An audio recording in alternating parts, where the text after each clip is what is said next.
கன்னியாகுமரி மக்கள் உங்கள் அனைவருக்கும் என்னுடைய வணக்கம். என் நெஞ்சில் குடியிருக்கும் காரைக்குடி மக்களுக்கும் இந்த நேரத்தில் உங்களுக்கு நான் வணக்கத்தை சொல்லிக்கிறேன். ஏன்னா அன்னைக்கு வந்து பேச முடியாம போச்சு.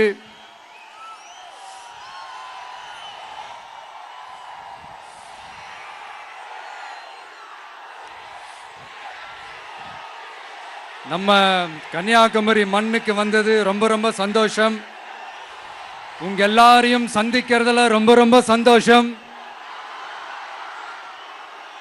இந்த வெயில்ல இந்த வேர்வையில எனக்காக நீங்க வந்திருக்கிறீங்க. உங்களுடைய அன்புக்கு கோடான கோடி நன்றிகள்.